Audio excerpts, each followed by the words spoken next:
Dunia berbicara tentang satu makhluk yang kalaupun mikroskop kita belum bisa melihatnya, tapi mungkin mikroskop yang punya Pak Dokter atau Bu Dokter kan gitu. Nah, yang menebar ancaman melalui virus penyakit, dan ini secara global memperkatakan tentang hal itu. Nah, karena itu ketepatan juga dengan kondisi seperti ini, saya dikasih hikmat untuk kira-kira mendapatkan suatu imun. Jadi belum dapat imun dari luar, atau injeksi dari luar, atau obat dari luar, tapi kita bisa mengimun diri kita sendiri. Kita bisa membangkitkan ketahanan tubuh kita sendiri dengan kebenaran firman Tuhan. Nah, hari ini saya akan membawa kita semua masuk di dalam suatu tema serum COVID-19. Nah, gitu. Serum COVID-19. Kenapa perlu ini? Saya ya ini karena semua udah menjadi rahasia umum. Saya bilang ke istri begini, saya sempat terpikir mau bikin status, tapi belum saya bikin status karena udah terlalu banyak status yang berwarawiri, jadi orang mau baca yang mana kan gitu kebanyakan. Jadi saya masih tahan-tahan diri. Tapi saya bilang ke istri, ada satu yang terbersih dalam pikiran saya. Seandainya kalau saya buat status, saya akan tulis seperti ini status saya, bahwa generasi kita saat ini akan menjadi suatu on the spot jika seandainya Tuhan izinkan. Masih ada waktu ke depan 50, 100, 150, 200 atau ke atas lagi tahun yang akan datang.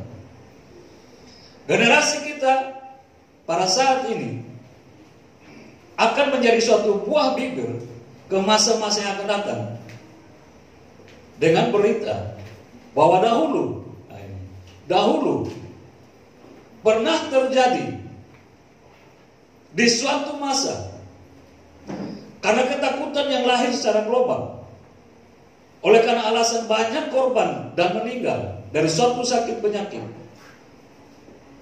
dunia ada pada satu titik kesimpulan, mengambil keputusan bersama secara sadar dan pengetahuan yang benar,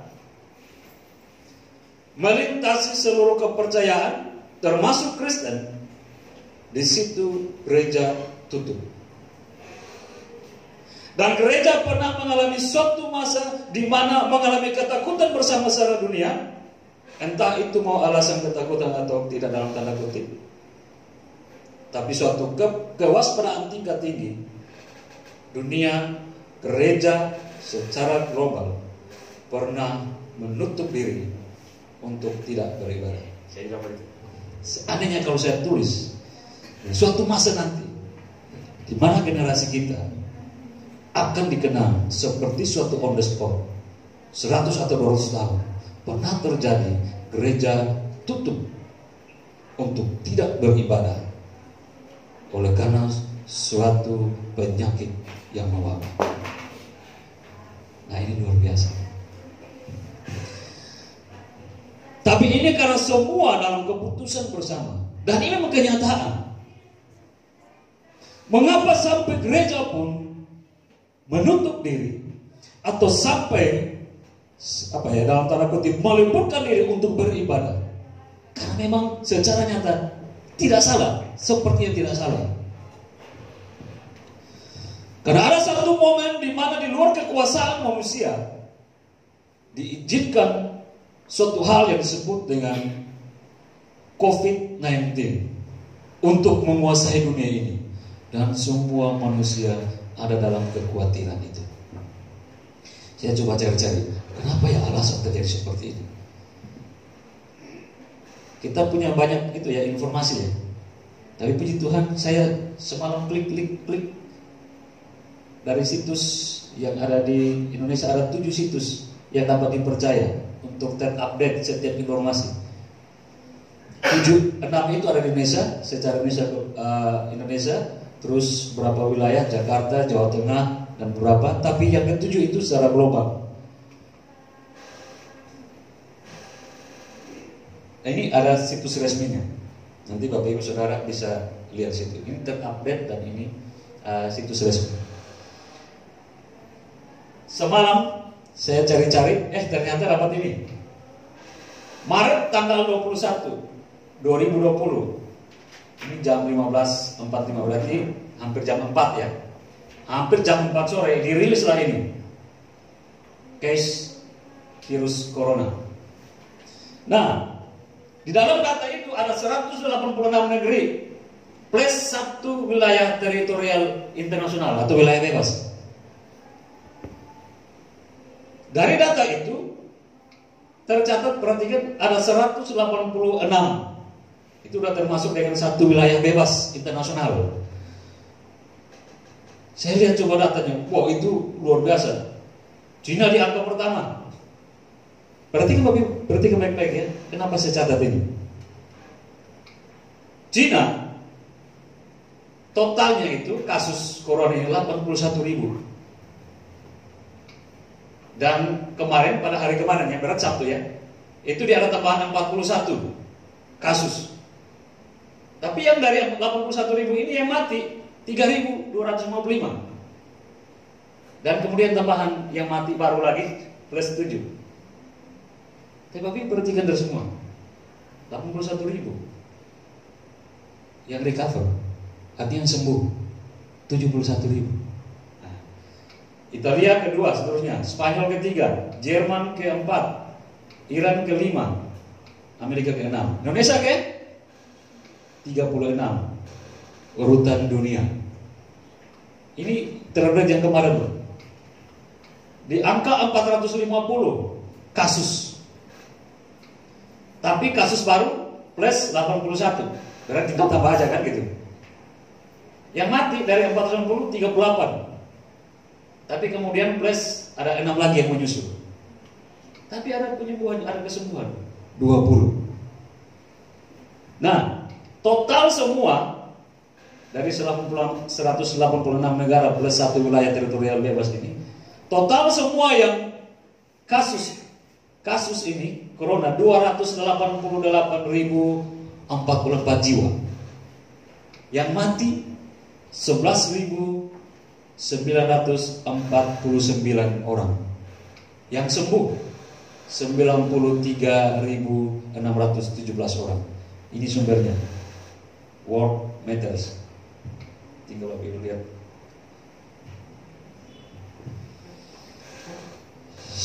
Saya coba lihat ini, baru saya membayangkan, benar juga ya, kalau negara secara dunia atau secara global mengalami kekhawatiran karena unsur penyebarannya begitu cepat dan langsung signifikan besar,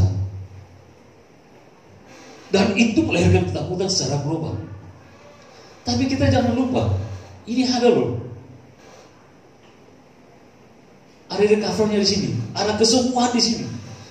Artinya bahwa apa? Ketakutan ini tidak sampai membawa betul-betul ini kalau kejangkit pasti mati. Kalau kejangkit pasti mati. Ya kalau total semuanya mati berapa dong? Tapi ternyata ada kesembuhan. Kenapa saya titiknya kesembuhan? Nah, mari kita belajar di sini. Serum COVID-19. Kita harus perhatikan di sini untuk menguatkan kita. Sehebat apapun sakit penyakit dunia ini, tapi masih ada kesembuhan di dunia ini juga. Nah, kita perhatikan baik-baik. Saya mungkin pernah bilang di beberapa kelompok kecil, termasuk kita yang di Kemah Doa, dan beberapa saya ketemu dengan beberapa orang. Saya bilang begini, ini sebenarnya bagus kondisi ini karena sekarang coba lihat viral atau di mana-mana ada kirim-kirim segala macam ayat, kan bagus kan gitu ya. Tadi diketahui. Dengan keadaan ini, hampir semua kirim ayat-ayat semua, kan hebat. Coba dahulu tidak konjangan seperti ini. Kalau bisa mejeng aja foto kita kan gitu.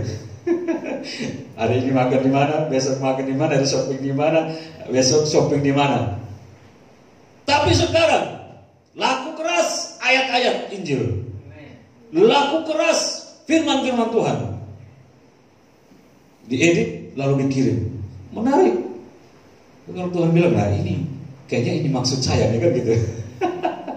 Ayat-ayat mulai berterbangan di mana-mana. Tapi mari kita lihat sebelum masuk ke sharing itu, mari kita lihat. Saya mau kita hari ini tidak sia-sia, kita mau belajar. Karena tidak banyak yang melakukannya secara tatap mata dan kita mau melihat ini. Ini sekarang waktunya kita mulai refleksi diri dan kita mulai dekat-dekat belajar firman Tuhan. Nubuatan zaman akhir. Kan orang selalu bilang akhir zaman kan, saya bilang zaman akhir. Ini nubuatan zaman akhir. Dalam Lukas 21, Bapak Ibu boleh catat ya, boleh lihat ya, boleh baca nanti. Perhatikan dalam Lukas 21 sampai 26. Perhatikan zaman akhir. 1 ayat 8. Nanti akan muncul bahwa ada yang mengatakan dia Mesias. Sudah ada? Sudah ada informasi yang mengatakan seperti itu. Ada yang bilang dia Imam Mahdi kan gitu. Nah. Ini nubuatan tentang zaman akhir. Kedua, akan terjadi peperangan dan pemberontakan ayat 9 sampai 10 dalam Lukas. Yang ketiga, akan terjadi gempa bumi yang dahsyat. 4, penyakit sampar. 5, kelaparan. 6, terjadi hal-hal mengejutkan dan tanda-tanda dahsyat di langit. 7, orang percaya akan ditangkap, dianiaya, dipenjara karena nama Yesus. 8, ini apa? Ini kayak kemarin Pak Pendeta juga. Ini apa? Orang akan mati ketakutan karena kecemasan sehubungan dengan segala yang akan terjadi. Ayat 26. Ini baru Lukas. Dan belum semua di Lukas yang saya kutip, tapi ini berapa aja. Jadi nubuatan tentang zaman akhir yang saya kutip 8. Di antaranya ada 1, poin kelima. Poin keempat, penyakit sampar. Orang kan seliweran Mazmur 91 kan. Salah satu penyebutan supaya kita tidak perlu takut karena ada Tuhan yang melindungi kita. Dari apa? Mazmur 91 disebut penyakit sampar dan penyakit yang menular. Ini semua pasti akan terjadi. Namanya nubuatan kan? Namanya nubuatan. Ini semua pasti akan terjadi. Sudah terjadi belum? Kalau kita melihat juga sudah dan sementara terjadi di antara 8 ini. Kita mulai satu-satu. Segala sesuatu telah ditulis dengan jelas, semua yang akan terjadi. Namun itu belum kesudahannya. Matius 24 ayat 6. Mengapa? Karena ini baru merupakan penderitaan. Matius 24 ayat 8. Menjelang zaman baru. Nah tadi saya bilang, perhatikan memang kasusnya sampai ratusan ribu. Ada yang mati. Tapi perhatikan, ada juga yang sembuh kan? Ini dimaksudkan, ada juga yang sembuh. Karena memang ini belum kiamat, belum kesudahannya. Tapi semua harus hadir, semua harus ada. Belum kesudahan. Berarti masih sembuh. Penyakit ini gak bisa mematikan orang. Penyakit ini gak bisa menyelesaikan manusia dunia ini. Masih sembuh. Karena firman Tuhan mengatakan belum tamat, belum end. Kita belum end kan gitu ya. Kita belum end dengan Tuhan di dunia ini. Ini masih permulaan. Matius 24 ayat 8. Menjelang zaman baru. Kok begitu? Berarti kalau dengan tanda-tanda tadi yang dicatat dalam kebenaran firman Tuhan oleh perkataan Yesus sendiri, maka kita sekarang ada di zaman akhir. Nah, kita di zaman akhir. Zaman akhir itu apa? Zaman akhir itu berbicara tentang masa di mana semua nubuatan Tuhan sementara digenapi menuju akhir zaman. Itu yang tadi ada 8 tuh. Baru dari Lukas separuh. Tapi belum lagi yang dicatat di yang lain. Terlalu banyak tuh. Nah, berarti kalau kita baca satu persatu itu semua nubuatan, kita sementara ada di zaman akhir. Masa di mana semua nubuatan itu akan digenapi. Menuju akhirnya, menuju endnya, menuju tamatnya. Tapi yang luar biasa, Tuhan mengatakan sendiri begini dalam Matius 24 ayat 6. Tetapi janganlah gelisah hatimu. Di dalam Matius dia bilang janganlah gelisah hatimu. Di dalam Lukas 29 jangan kamu terkejut. Sebab itu semua pasti terjadi. Sebenarnya kalau kita mendapatkan kebenaran firman Tuhan ini, secara daging memang oke kita ketakutan, kita gelisah. Tapi firman Tuhan bilang, tetapi gak usah gelisah, gak usah terkejut, karena aku yang mengatakannya. Aku yang mengatakan semua itu pasti akan terjadi menjelang akhir zaman. Tetapi kamu gak usah takut ya. Tapi kamu gak usah takut. Kamu gak usah gelisah, kamu gak usah terkejut. Malah kalau luar biasa, di dalam Lukas 21 ayat 13 kalau gak salah, ini kesempatan kita pakai untuk apa? Saksi. Itu. Sekarang kita mau belajar ikut mana? Nanti ada bunyi saya akan bahas tentang apakah suara yang terbanyak itu yang benar. Bukan berarti kita yang sedikit melawankan gitu ya, tapi kita belajar tentang Tuhan. Lukas 21 ayat 13 bilang, ini kesempatan di mana kita bersaksi. Karena ketakutan makin merajalela. Nah, kalau setiap anak Tuhan, setiap umat percaya mengalami ketakutan yang sama, di mana kesempatan kita bersaksi? Kalau kita punya sama iman yang sama, cetek, bukan berarti kita lebih benar dari antara saudara kita yang lain. Bukan itu. Bukan kita sama, bukan itu. Mohon maaf dalam tanda kutip. Nanti ini kan video saya akan share secara YouTube. Bukan berarti kita lebih benar, bukan. Tapi kita mau belajar tentang kebenaran firman Tuhan. Ini waktu-waktu di mana Tuhan akan melihat dan Tuhan akan menguji kita. Nanti ada bahasan juga. Semua yang terjadi ini menyerang apa sih dalam diri kita? Saya akan kutip di sini. Tapi sebenarnya dalam Lukas, sekali lagi saya ingatkan ini nanti kalau share. Di dalam Lukas 21 ayat 13 dikatakan dengan jelas oleh Yesus, ini saatnya di mana kita disuruh untuk bersaksi, menyaksikan tentang iman kita oleh pembelaan Tuhan di tengah situasi yang makin sulit.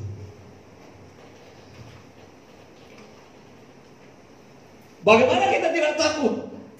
Tadi kan 186 negara secara terupdate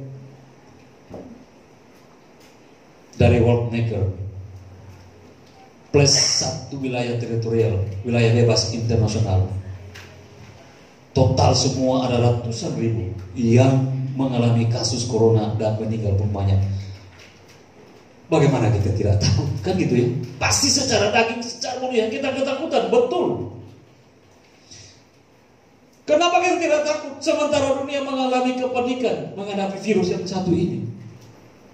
Jadi nggak salah juga kan secara manusia, nggak salah juga orang takut. Karena memang kenyataannya seperti itu.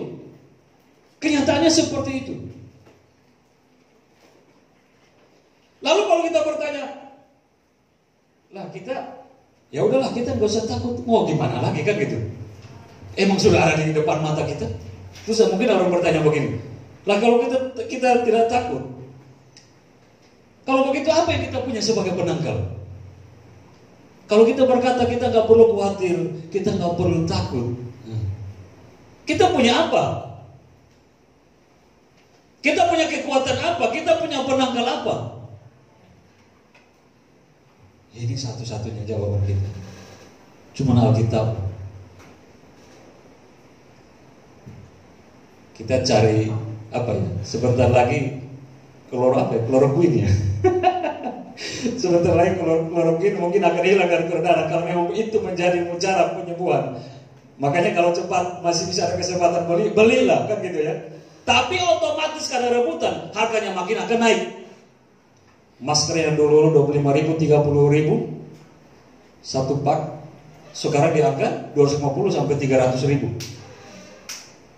Dan tidak semua orang bisa beli karena kemahalan. Alkitab Bapak Ibu semua punya, mau yang lama, mau yang baru, ada semua. Itu yang termurah di tangan kita. Pakai itu. Itu penangkal kita. Kok bisa? Saya mau kita belajar.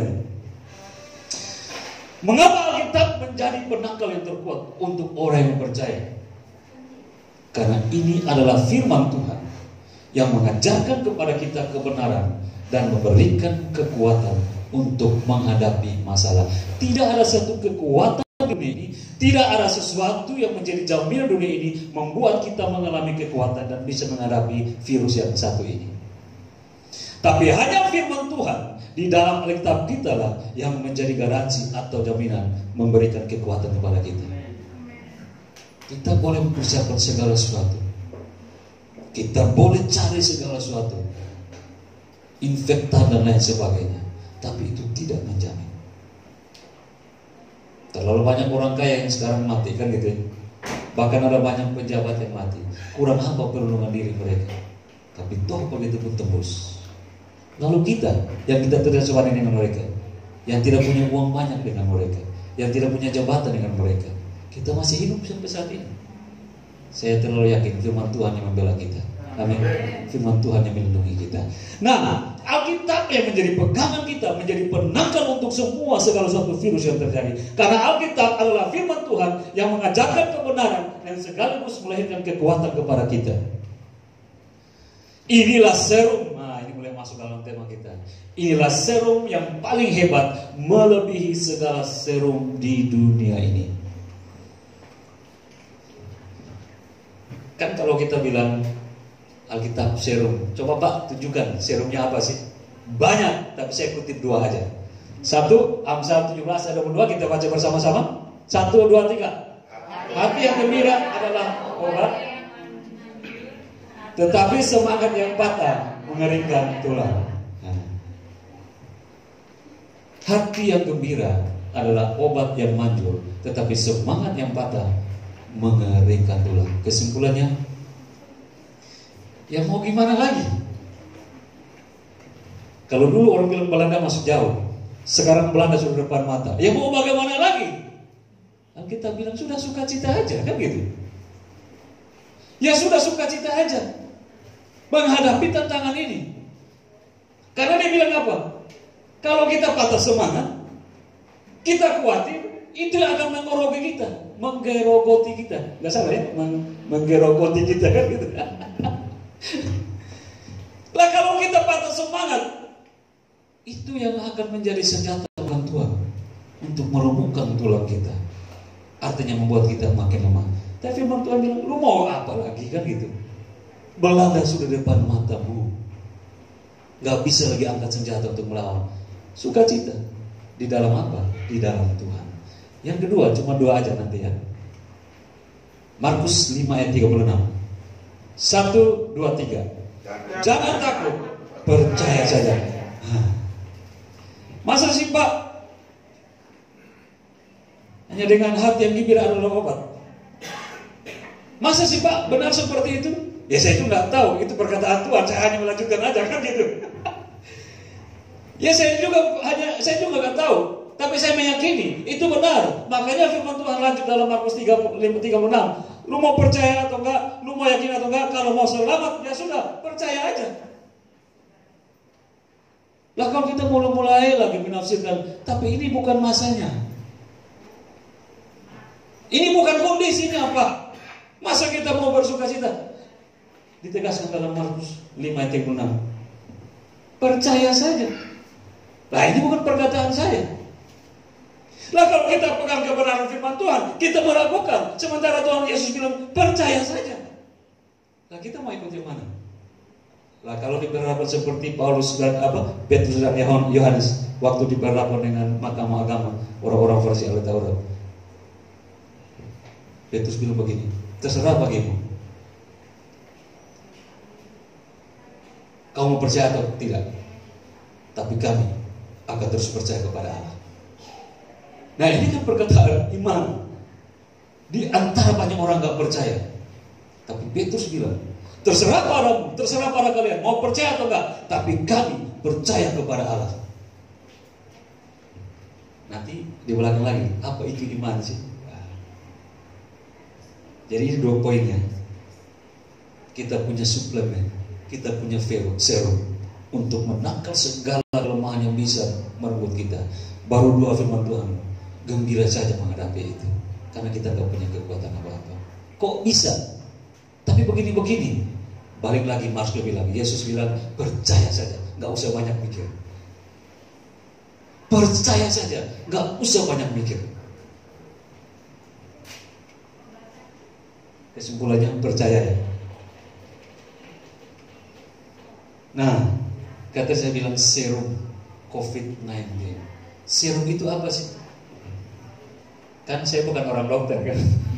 Saya juga pengetahuannya juga di bawah kan gitu. Jadi saya butuh sesuatu untuk tambah pengetahuan. Saya buka-buka lagi untuk belajar. Apa sih serum? Serum itu zat cair atau nanti plasma yang diambil dari darah binatang yang telah dibuat kebal terhadap suatu penyakit dengan maksud untuk menolak penyakit menular. Kita kan waktu masih kecil kan suka, saya ada di sini loh, tanda seumur hidup. Nggak tahu, itu kita yang angkatan 80-an kan gitu ya. Nggak tahu kalau sekarang, kata sekarang anak sekarang. Sampai sekarang masih ada di sini. Itu katanya, saya nggak tahu, dulu hanya bilang suntik cacar. Nah kenapa disuntik penyakit lagi katanya kan? Kita nggak cacar disuntik, disuruh itu tadi suntik cacar. Makin kesini sih baru belajar. Oh rupanya memang itu penyakit dimasukkan, tapi yang udah dilemahkan. Dan itu akan menyatu dengan antibodi kita. Jadi nanti kalau penyakit-penyakit yang datang sesuai dengan apa yang ada disuntik itu akan melemahkan penyakit yang masuk. Ini seperti ini. Itu serum. Jadi disuntik dalam diri kita, penyakit itu udah ada dalam diri kita, tapi dilemahkan kekuatannya. Nah nanti penyakit sesungguhnya yang sama itu masuk ke dalam diri kita, dia akan diserang oleh yang sudah ada dalam diri kita, tapi udah dilemahkan, akan menyerang itu virus-virus yang masuk itu. Itu disebut dengan serum. Walaupun saya nggak dokter, tapi moga-moga ngerti ya. Dibaca pikir tahu-tahu aja. Ya saya nggak tahu, tapi saya mau belajar kan gitu.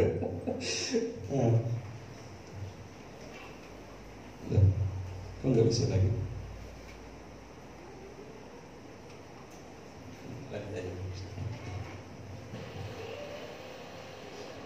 Implementasikannya saat kita menghadapi dengan kondisi saat ini, yaitu penyebaran COVID-19.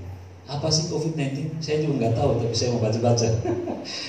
COVID, Ko itu corona, V itu virus, bukan ahli virus ya. Corona, V itu virus. Terus apa namanya? ID-nya itu, D-nya itu, apa D-nya? Disease, penyakit. Jadi virus penyakit corona ada 19-nya ditemukan di akhir tahun 2019. Mulai namanya gitu ya. Jadi virus corona yang ditemukan di akhir tahun 2019 disingkat COVID-19. Ya. Bagaimana kita menghadapinya? Kita punya apa? Kita punya Alkitab. Alkitab adalah kebenaran firman Tuhan yang memberikan kepastian dan kekuatan kepada kita. Bagaimana dengan Alkitab itu kita menghadapinya? Ada 5 di sini.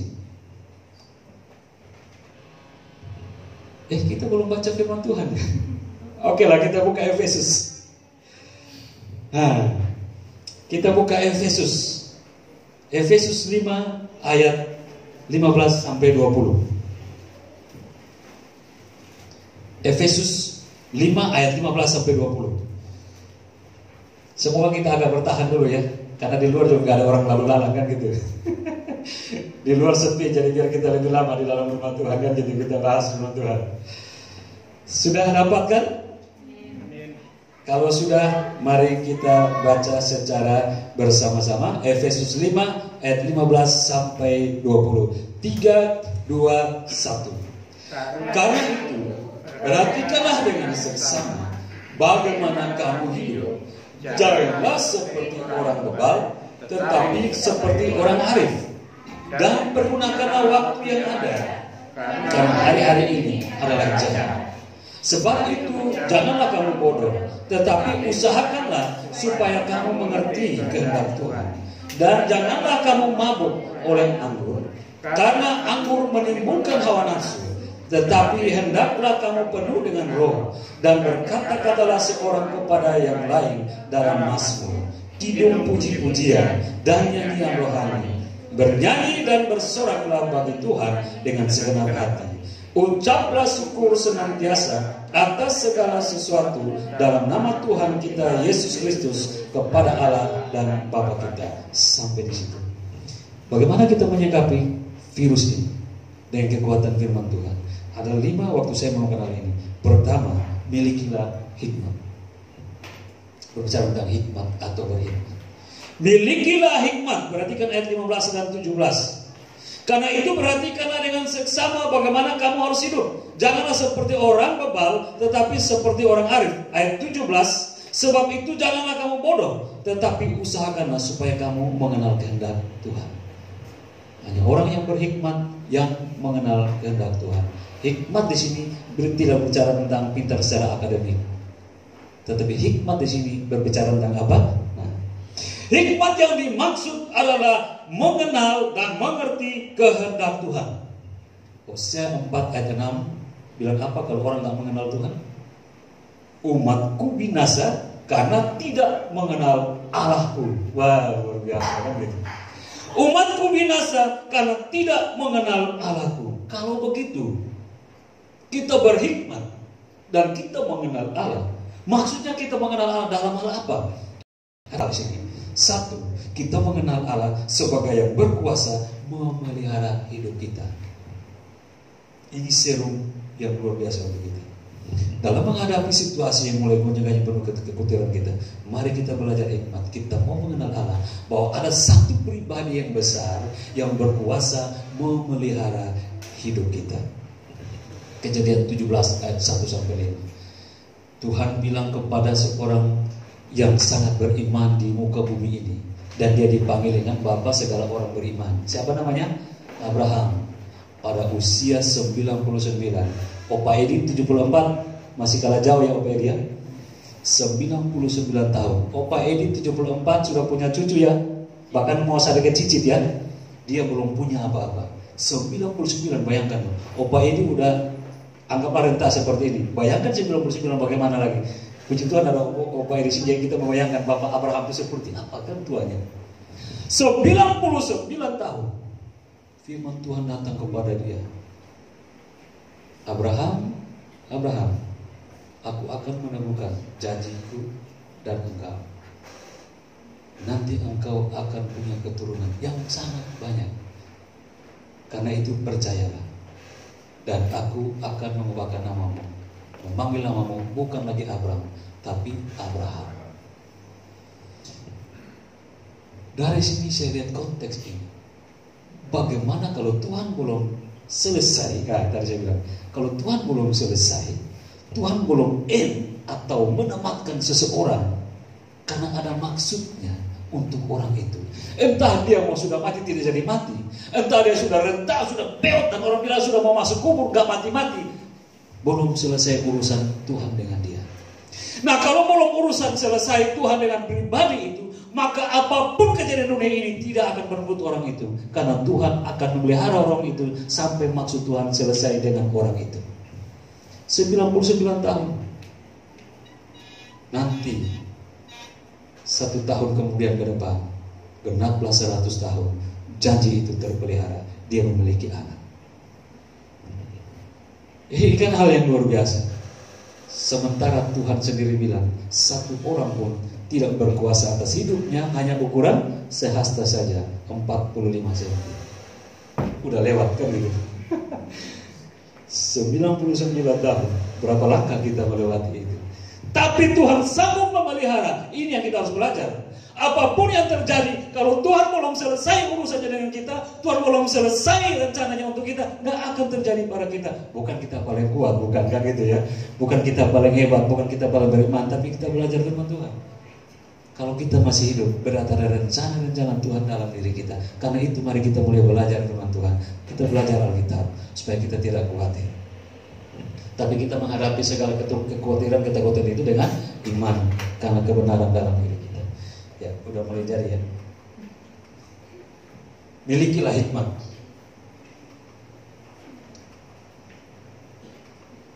Nah, yang pertama, mengenal hikmat itu artinya kita mengenal pribadi yang berkuasa memelihara diri kita. Yang kedua, hikmat apa yang dimaksud? Mengenal Tuhan seperti apa? Menuntun. Tuhan yang menuntun kita. Dia yang menjadi penuntun sejati bagi kita. Imamat 11 ayat 45. Bukankah aku yang menuntun kalian keluar dari tanah perbudakan Mesir ke tanah perjanjian? Mengenal Tuhan seperti apa kalau kita berhikmat? Mengenal bahwa Dia berkuasa atas kehidupan dan kematian. Ulangan 32. Akulah yang akan mematikan dan menghidupkan. Berkuasa atas penyakit dan penyembuhan. Aku yang meremukkan, tapi aku juga yang menyembuhkan. Terakhir kita mengenal Tuhan sebagai apa? Sebagai penjaga dan pelindung. Mazmur 121 ayat 5. Akulah Tuhan yang menjaga engkau. Akulah Tuhan yang menaungi engkau di sebelah kanan. Wah, kan luar biasa.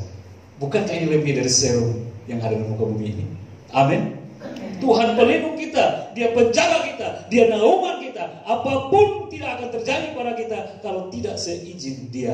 Bukankah kita belajar firman Tuhan lagi? Setan bilang begini, iblis begini. Ya benar aja Tuhan, aib itu nggak akan mati aib itu nggak akan nggak akan murtad dan lain sebagainya, nggak akan sengsara karena Engkau melindungi dia. Nah, jadi dari sini kita belajar sebenarnya kita punya serum, kita punya kekuatan.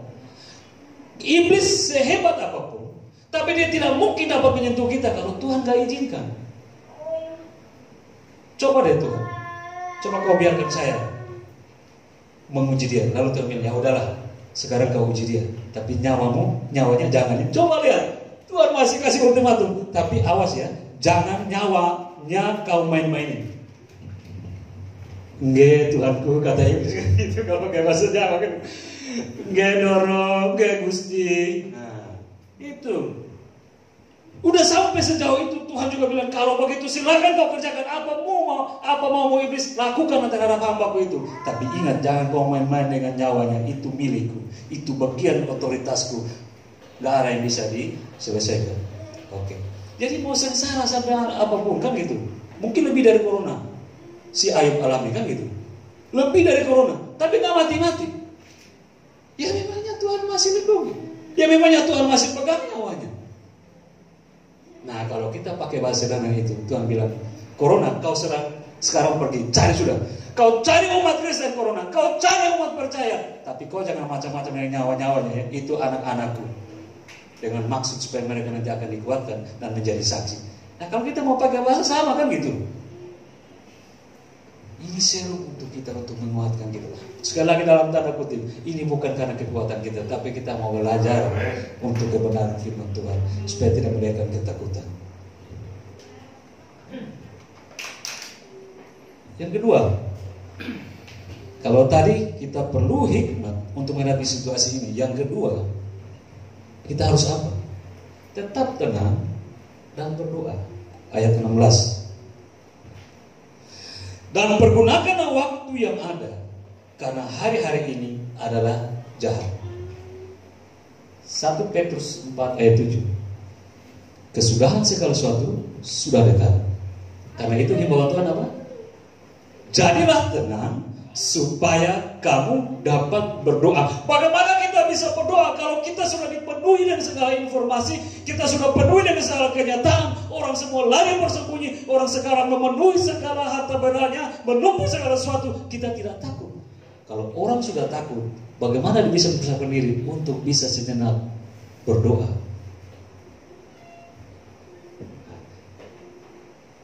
Apakah kita lebih kuat daripada yang lain? Sama. Tapi kebenaran firman Tuhan menuntut kita memahami situasi yang sulit. Ada kebenaran firman Tuhan yang mampu memenangkan kita. Tetap tenang dan berdoa. Karena kita gak bisa buat apa-apa.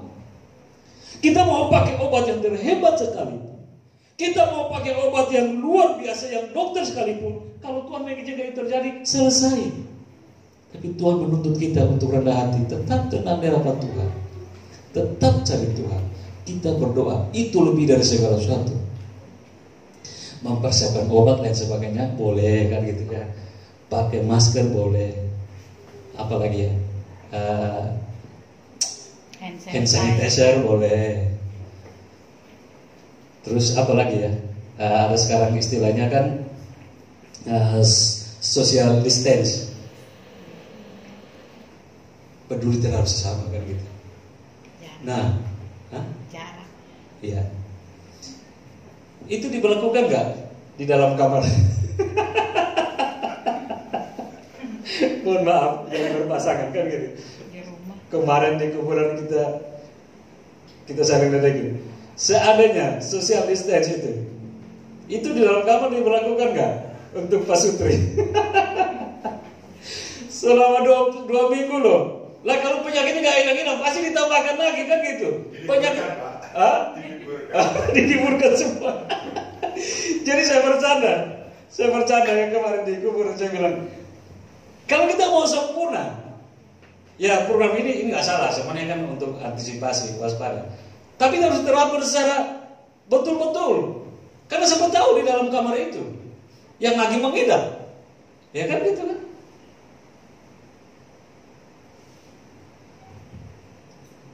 Belajar dalam keadaan seperti ini. Hanya satu Tuhan bilang, tetap tenanglah, supaya di situ kamu memiliki kekuatan untuk bisa berdoa. Sekarang mulai dipertentangkan dengan kondisi seperti ini. Saya lupa catatan itu ya. Ada video-video yang viral. Ini mohon maaf. Begitu ada keadaan seperti ini, semua ayat sudah mulai dipakai konsumsi. Menyerang dan bertahan. Menyerang bertahan. Sekarang mulai dengan corona baru kita sadar bahwa sesungguhnya berdoa itu adalah dalam roh dan kebenaran. Dengan corona ini, lonceng gereja tidak terlalu penting. Persekutuan di dalam gereja tidak terlalu penting.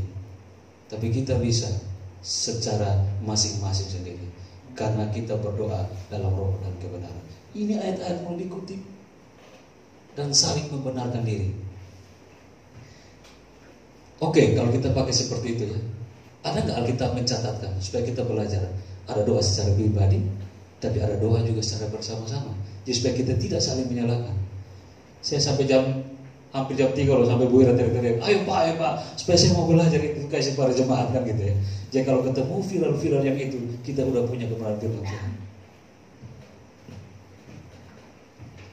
Doa pribadi ada. Matius 6 ayat 6.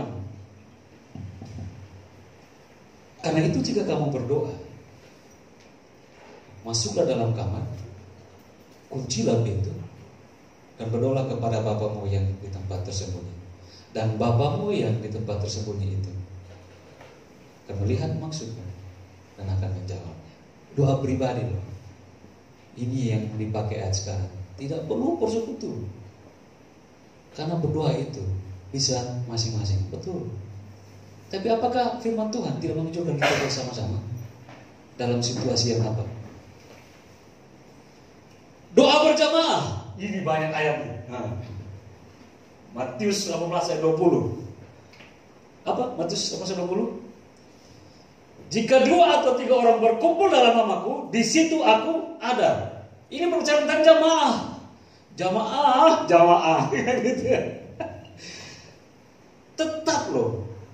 Pak, tapi dalam situasi yang aman nanti. Itu dalam situasi yang baik. Ini sekarang kan situasinya kita harus jaga, kita harus antisipasi. Betul sih, nggak salah juga kebenaran itu. Tapi apakah kebenaran firman Tuhan kita bisa melawan untuk semua hal itu nanti? Berjamaah, 2-3 orang berkumpul dalam namaku, di situ aku ada. Ini poinnya jamaah, sama banyak orang. Kisah 2 ayat 42 sampai 47. Terus Kisah 5 ayat 12 itu berbicara tentang orang-orang banyak selalu bersekutu dalam bait Allah dan mereka selalu berdoa. Berarti poin dalam Alkitab pun kita dianjurkan untuk berdoa bersama-sama. Tapi Pak, ini kan kondisinya sudah begini. Jadi memang kita harus masing-masing dulu. Perhatikan, untung ada Ibrani 10 ayat 25. Nah ini. Untung ada Ibrani 10 ayat 25. Ingat ayat Ibrani 10 ayat 25? Di situ dibilang apa? Janganlah kamu menjauhkan diri dari tiap-tiap pertemuan ibadah. Seperti yang dibiasakan oleh beberapa orang. Tapi hendaklah kamu saling menasihati dan makin giat melakukannya menjelang hari Tuhan yang mendekat. Menjelang hari Tuhan yang mendekat? Apa dong? Hah? Tadi udah baca kan? Lukas 21 ayat 8 sampai 26. Untung ada ayat ini. Ini kita bisa pakai loh untuk kalau kita mau berdiskusi, bukan berdebat. Dalam situasi apapun, dalam situasi seserius kegentingan terjadi apapun, kita dianjurkan untuk bersama-sama. Ini kan bilang menjelang hari Tuhan yang mendekat. Menjelang hari Tuhan mendekat itu apa? Lukas tadi 21, di antaranya ada sakit penyakit. Menjelang hari Tuhan yang mendekat, di antaranya itu ada sakit sampar. Ada corona di situ. Tapi dia bilang tetap loh. Jangan seperti orang yang mulai menjauhkan diri dari pertemuan ibadah. Lalu kan ada kita bilang begini. Nanti pada waktu dia datang, nanti orang kan dia orang di atas rumah, jangan sampai dia turun kan gitu. Atau orang lagi bekerja di ladang, jangan sampai dia pulang. Nah pas waktu dia datang di akhir zaman dan pas waktu dia datang kita berkumpul dalam rumah Tuhan, nggak usah keluar. Tapi mereka di luar nggak usah juga lagi masuk ke dalam rumah Tuhan. Kalau kita mau pakai dalam pemahaman sederhana seperti itu. Di sini membuktikan dalam segala situasi Tuhan masih mengajarkan kepada kita butuh persekutuan, butuh oikumene tanpa ada rasa kekhawatiran karena Tuhan sudah menaklukkan segala ketakutan itu. Amin. Lalu orang bilang begini, kan kita harus berdoa dalam roh dan kebenaran. Maksudnya roh dan kebenaran itu yang masing-masing. Perhatikan dalam 1 Korintus 5 ayat 4, kita juga bisa berjamaah dalam roh. Waktu kita berkumpul seperti ini, secara lagi kita bersekutu, roh juga kita bersekutu bersama-sama. Paulus bilang begini, kita akan berkumpul di dalam roh. Firman Tuhan semua bisa menjawab loh. Kalau memang kita betul-betul mau turun dalam otoritas kebenaran firman Tuhan. Berarti tidak ada alasan untuk tidak bersekutu. Maksud saya begini, kalau kita mau sendiri-sendiri, lakukanlah. Tapi juga tidak mencari-cari alasan untuk menyalahkan yang mau untuk melakukan secara bersama-sama. Itu maksudnya. Karena segala sesuatu ada kebenaran firman Tuhan. Tadi saya bilang waktu pagi di Ibu Surati, ini kita kayak gaya bahasa tentang hal makan babi. Kan gitu ya. Atau makan-makan orang. Kalau mau makan, makan saja. Yang makan gak usah menyalahkan yang tidak makan. Yang tidak makan gak usah menyalahkan yang makan. Karena urusan surga bukan tentang hal makan dan minum. Kita pakai ini dalam keadaan sekarang. Kalau kita mau melakukan, gak usah kita menyalahkan orang yang tidak melakukan. Dan yang tidak melakukan, gak usah juga menyerang orang yang melakukan. Sama-sama berjalan dalam pengetahuan kebenarannya masing-masing. Yang ketiga, kita punya apa untuk menangkal corona ini? Ya, kita harus hidup penuh dengan roh. Ayat 18 dari Efesus tadi. Dan janganlah kamu mabuk oleh anggur, karena anggur menimbulkan hawa nafsu. Tetapi hendaklah kamu penuh dengan roh. Roh besar ini berbicara tentang Roh Kudus. Jangan kita mabuk dengan anggur, tapi mari kita penuh dengan Roh Kudus. Nah ini lihat satu. Apa artinya? Artinya kita harus hidup dipimpin dan dikuasai oleh Roh Kudus. Bukan penuh dengan informasi bencana yang mencekam, akhirnya mengalami mabuk kecemasan. Lukas 21 ayat 26. Nanti pada akhirnya juga orang akan mati ketakutan oleh karena kecemasan, karena melihat semua yang akan terjadi itu. Jadi kita mati bukan karena sakit penyakit itu, tetapi karena kecemasan kita. Kecemasan ini melahirkan ketakutan, dan ketakutan ini bisa menimbulkan kematian. Nah, kan? Kecemasan inilah yang melahirkan ketakutan, dan ketakutan bisa mengakibatkan kematian. Lukas 21:26. Nanti pada waktunya orang juga akan mati ketakutan karena kecemasan. Kecemasan kenapa? Yaitu melihat tadi gonjang-ganjing dunia ini. Bukan saya yang mengatakan ini kebenaran firman Tuhan. Bukan deh. Lukas 21:26. Jadi tidak saja sakit penyakit, tidak saja kelaparan, tidak saja pedang, tidak saja peperangan, tapi karena ketakutan sendiri. Oleh karena apa? Kecemasan. Karena melihat semua peristiwa yang terjadi. Karena itu Amsal tadi kan benar kan? Hati yang gembira adalah obat. Kalahkanlah ketakutanmu karena kecemasan itu dengan hati yang gembira di dalam Tuhan. Karena kita nggak bisa apa-apa lagi. Yang keempat, mari kita memperkatakan firman Tuhan. Ini penting. Kalau kita oikumene tanpa memperkatakan firman Tuhan, kalau kita bersekutu tanpa memperkatakan firman Tuhan, kalau ada sesama orang Kristen tanpa memperkatakan firman Tuhan, itu meleset. Kalau kita berkumpul hanya membicarakan peristiwa, kalau kita hanya berkumpul hanya membicarakan tentang masalah, kalau kita berkumpul hanya membicarakan tentang ketakutan, kita akan sama-sama jatuh dalam ketakutan. Tapi kalau kita berkumpul berbicara tentang kebenaran firman Tuhan, ketakutan luar besar, tapi kita sama-sama memberikan kekuatan. Karena firman Tuhan tadi kita percaya apa? Kebenaran dan memberikan kekuatan. Amin ya. Nah ini. Dunia tidak akan lebih baik lagi. Kan gitu ya. Tadi kita baca kan hari-hari ini makin jahat kan gitu ya. Jadi nggak akan lebih baik. Makin kesini, makin kesana akan makin lebih jahat lagi. Setiap saat berseliweran. Saya pakai bahasa agak unik aja ya. Berseliweran itu mondar-mandir. Mondar-mandir. Jadi setiap saat mondar-mandir kejadian-kejadian atau berita-berita yang menakutkan. Tapi semua itu bisa difilter dan ditangkis dengan firman Tuhan jika kita mau merasa nyaman. Kalau kita mau nyaman, hanya satu kekuatan orang percaya, firman Tuhan. Berkatakanlah firman Tuhan. Saya bilang ke Pak Ali, gak usah takut Pak Ali, firman Tuhan mengatakan bahwa hati yang gembira adalah obat. Dan yang mungkin banyak orang ketakutan, tapi Yesus sendiri mengatakan apa? Jangan takut, percaya saja kan gitu ya. Itu kan udah menjadi apa? Obat yang terbaik antara sama kita. Sebelum kita masukkan obat yang sesungguhnya dari Pak Dokter kan, tapi obat dari Tuhan kita sudah masukkan dulu, kita sudah injeksi dulu untuk menguatkan imaniannya itu. Masih panjang nih. Bayar jam 3 saya kan gitu ya. Saya masih yang tadi tidur kan udah panas. Baru kayak mulai itu tempat. Ya udah mulai jam 6. Aduh nggak bisa tidur lagi. Jadi biar saya bayar dikit dulu kan gitu. Sama-sama ngantuk deh. Nah gitu kan. Jangan saya sendiri yang ngantuk. Kurang tidur semalaman. Pertanyaannya mengapa? Kok cuma dengan memperkatakan firman Tuhan menjadi kekuatan kan gitu? Haruskah ada obat lebih hebat dari klorofil itu? Atau kloroquine? Tapi kenapa firman Tuhan kita perlu mengatakan itu lebih hebat? Karena firman Tuhan adalah kekuatan Allah bagi kita yang diselamatkan. 1 Korintus 1:18 ini begini. Pemberitaan tentang Injil adalah suatu kebodohan bagi mereka yang apa? Yang akan binasa. Tetapi bagi kita yang selamat adalah kekuatan Allah. Nah, sekarang kita mau dengar mana? Kita mau dengar informasi yang betul-betul ada. Tapi kita mau isi penuh otak kita informasi dan menguatkan kita, mencemaskan kita, akhirnya kita takut dan mati.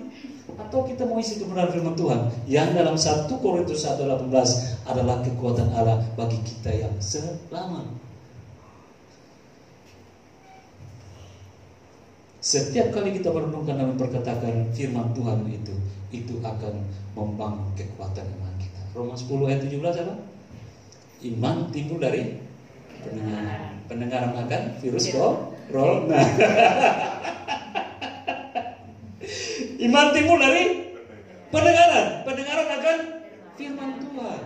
Lah kalau udah informasi banyak, istri saya bilang begini, saya karena dia masih baca-baca, udah stop lah dengan barang-barang itu semua. Cukup lah udah tahu bahwa ada corona, ada virus ini yang mematikan. Cukup udah tahu karena perkembangannya sama. Makin kita lihat, makin kita mengorowok di pikiran kita dan kita ketakutan. Sekarang saatnya kita belajar firman Tuhan, dan saya belajar sampai jam 3 lebih. Ini masih panas kepala saya. Dan saya temui ayat seperti itu menguatkan. Setidaknya saya dikuatkan, saya mau Bapak Ibu juga dikuatkan. Nanti dalam kondisi yang sama. Ini iman timbul dari pendengaran. Pendengaran bukan berita-berita dari sana, tapi pendengaran akan firman Tuhan. Sebab setiap masalah, pergumulan, tantangan yang hadir tujuannya untuk menyerang iman kita. Ini yang saya bilang tadi. Semua persoalan yang ada yang Tuhan ingat dari dunia ini bukan maksud tujuan menyerang ini daging kita, bukan. Bukan menyerang ekonomi kita, bukan. Bukan menyerang apa-apa, bukan. Kalau kita baca Yakobus, tujuan persoalan termasuk corona yang sekarang terupdate saat ini terjadi, tujuannya ini iman kita. Buka dulu ya kebenaran firman Tuhan ya. Buka Yakobus 1 ayat 2-3, kita baca bersama-sama. Yang sudah biar baca lebih jelas. Yang sudah dapat dahulu. Yakobus 1 ayat 2-3. Jadi segala sesuatu yang terjadi di dunia ini, boleh silakan yang buka boleh baca. Semua masalah yang terjadi saat ini bukan menyerang daging kita, bukan. Daging ini nanti akan selesai juga. Kemarin kita baru kumpulkan orang yang muda masih kuat yang tidak sakit dan sebagainya. Itu akan berlalu juga tanpa kita diserang, itu akan berlalu. Kalau begitu segala sesuatu menakutkan yang terjadi, menyerang apa? Sudah ada yang dapat? Baca yang jelas. Gak usah ke tangan. Siapa yang mau baca? Jelas? Saudara-saudaraku, anggaplah sebagai suatu kebahagiaan apabila kamu jatuh ke dalam berbagai-bagai pencobaan. Sebab kamu tahu bahwa ujian terhadap imanmu itu menghasilkan ketekunan. Stop. Sebab kamu tahu bahwa ujian terhadap imanmu. Stop sampai di situ. Anggaplah suatu kebahagiaan jika kamu mengalami penderitaan, terus apa lagi? Pencobaan. Sebab kamu tahu itu semua adalah tujuan untuk menguji imanmu.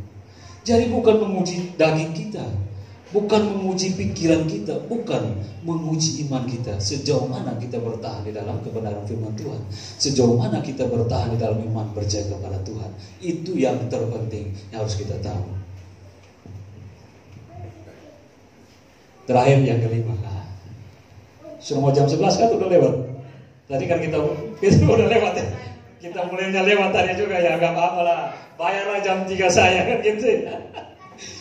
Yang terakhir yang kelima, tetap percaya, tetap memuji Tuhan dan tetap mengucap syukur. Dalam peristiwa virus corona yang makin mendesak umat manusia untuk mengalami ketakutan, terakhir kita punya suplemen atau serum. Mari kita tetap percaya, tetap memuji Tuhan dan tetap mengucap syukur. Ayat 19c sampai 20 dari bacaan Efesus tadi. Ayat 19c dikatakan begini: bernyanyi dan bersoraklah bagi Tuhan dengan segenap hati, ucaplah syukur senantiasa atas segala sesuatu ya.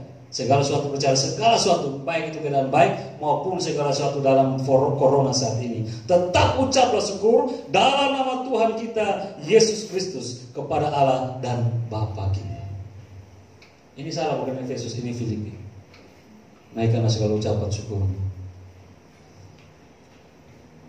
Jadi kondisi-kondisi ini tidak akan melemahkan kita kalau kita mau belajar bahwa kita punya serum kekuatan yang hebat dari Tuhan. Itu tadi, tetap percaya, tetap memuji Tuhan, dan tetap mengucap syukur. Tuhan, ini kayak orang begini. Ini kita ini paradoks, berlawanan. Orang kan kalau mengalami segala sesuatu yang berat kan berenung, tapi kita Tuhan, kalau ini pengejaran Tuhan, bersyukur untuk semuanya ini. Karena dari semuanya ini kami mengenal Engkau, bahwa Engkau Allah yang besar.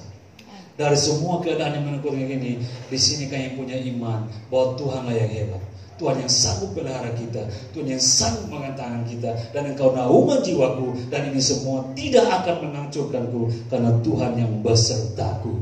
Amin. Ini yang menguatkan kita, serum kekuatan untuk mengalahkan semua yang terjadi dari luar. Percaya atau beriman adalah suatu kekuatan spiritual yang kebenarannya seringkali berlawanan dengan keadaan pada umumnya. Bapak Ibu, jika kita beriman pasti ada tantangannya. Tantangannya itu dengan keadaan umum. Kok bisa gitu? Pernah dengar kata ini? Vox Populi, Vox Dei. Itu artinya apa? Suara Tuhan, suara rakyat adalah suara Tuhan. Maksudnya apa ini? Supaya kita tahu ini tentang iman loh. Karena kita bertabrakan. Iman ini sesungguhnya bertabrakan dengan keadaan yang oleh dunia yang sebenarnya terjadi. Dalam part ini pepatah Latin, Vox Populi, Vox Dei ini. Ini prakteknya bagus. Sesungguhnya ini maknanya bagus. Tetapi dalam prakteknya menyimpang. Dipakai bahwa suara rakyat atau dalam kurung mayoritas atau suara yang terbanyak merupakan pengakuan legitimasi spiritual sebagai pemenang dalam sebuah kontestan. Maksudnya apa nih? Nah, ini belajar ya kita. Artinya begini, mana suara yang terbanyak, itulah yang dianggap benar dan yang benar. Tetapi iman tidak begitu.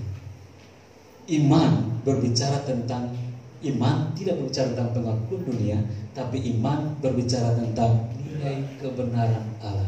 Kalau Allah bilang itu benar, meski kita cuma satu orang saja yang percaya itu dan banyak orang bilang enggak, kita berani berkatakan itu benar.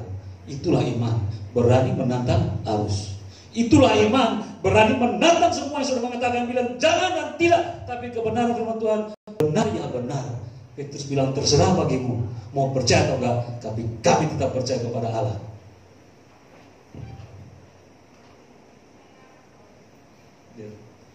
Artinya begini, kalau kita sudah percaya pada pertolongan Tuhan, maka dunia atau mayoritas atau banyak orang itu boleh mengalami ketakutan karena berbagai persoalan yang benar-benar sedang terjadi.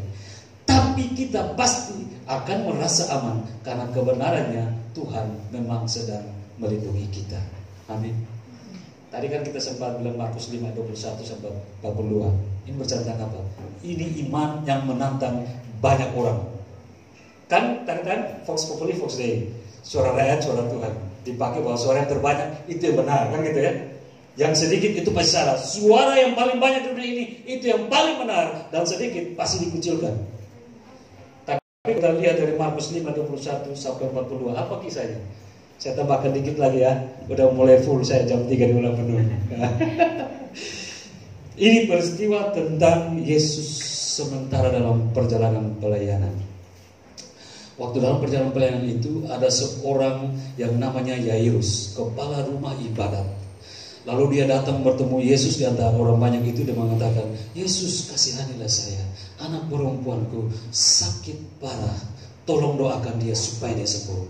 Yesus bilang, ayo kita ke rumahmu. Dalam perjalanan itu, karena orang banyak mengikuti, ternyata di antara orang banyak itu ada satu perempuan pendarahan 12 tahun. Dan kita tahu ya, apa yang akhirnya dia jamah. Dia bilang, asalku jamah saja jubah Yesus ini pasti aku sembuh. Seketika itu juga kita menyatakan sembuh. Nah ini rupanya, kan tadi Yairus bilang, Yesus tolong ke rumah saya dulu. Anak saya udah mau mati, sakit parah nih. Cepatlah Yesus tolong. Nah, ternyata kan orang banyak itu datang semua kan sakit kan itu. Ya Yesus harus sembuhkan yang lain juga di situ, termasuk yang perempuan pernah 12 tahun. 12 tahun perdarahan itu. Dari sini percakapan ini, durasinya itu saya coba bayangkan berarti lama loh. Nah saking lamanya Yesus belum sampai ke rumah, di tengah jalan ada orang-orang dari rumah si bapak Yairus ini mengatakan, suruh Yesus gak usah lagi ke rumah, percuma, anakmu udah mati. Yesus mendengar itu yang tadi kita katakan ada 2 ayat ya. Apa ya? Seru kita adalah hati yang gembira. Dan yang kedua kata Yesus, jangan takut, percaya saja.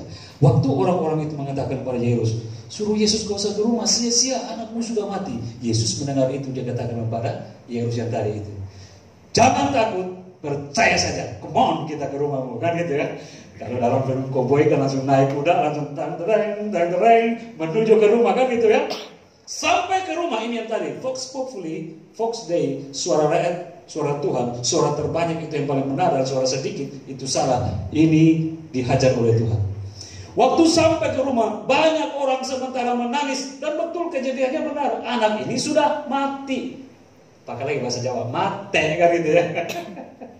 Udah mati, nggak ada lagi. Sedikit pegang di sini atau apa kan gitu. Nggak ada lagi denyut-denyut. Udah mati dan orang semua udah nangis. Orang banyak loh, orang banyak. Yesus ajak Yakobus, Yohanes, Petrus, Yairus dan istrinya. Yuk kita ke kamar. Dan Yesus usir orang yang banyak itu. Karena Yesus bilang begini, mengapa kalian menangis? Dia hanya tidur, dia tidak mati. Ini Yesus ngomong lagi sesuatu yang aneh. Kenyataannya mati. Dan banyak orang mengakui mati. Yesus bilang, enggak, dia cuma tidur. Karena mereka nggak percaya Yesus usir. Kalau kita baca ini, nanti Bapak Ibu baca di rumah dari Markus ini. Yesus usir mereka dan bawa beberapa orang masuk ke rumah. Lalu sampai di dalam kamar itu, bahasanya begini, talitakum, anakku bangunlah. Seketika itu juga anak itu bangun. Anaknya udah dewasa, kira-kira 12 tahun, udah remaja. Kasih dia makan sebab dia lapar. Coba perhatikan Bapak Ibu. Iman berbicara tentang menantang segala sesuatu yang oleh dunia ini berbeda. Suara orang banyak dalam iman belum tentu benar. Tapi kebenaran firman Tuhan, kecil apapun kita, kalau kita menyuarakannya, itu menjadi kebenaran untuk menyelamatkan kita. Amin. Ya. Hari sudah kita siap-siap pulang. Segala bentuk persoalan tidak dapat mengancam asal kita memiliki serum rohani. Ini harusnya kesimpulan nih. Nah ini, kenapa kesimpulan telat ya? Telat muncul ya. Kesimpulannya apa? Segala bentuk persoalan tidak dapat mengancam kita asal kita memiliki serum rohani. Maksudnya apa? 1, mengenal Tuhan dengan baik. Yang kedua, tetap berdoa. Yang ketiga, memberi diri dipimpin Roh Kudus. Yang keempat, berpegang pada firman Tuhan. Yang kelima, miliki iman yang teguh. Amin. Tuhan memberkati kita. Kita berdoa. Bapa kami mengucap syukur.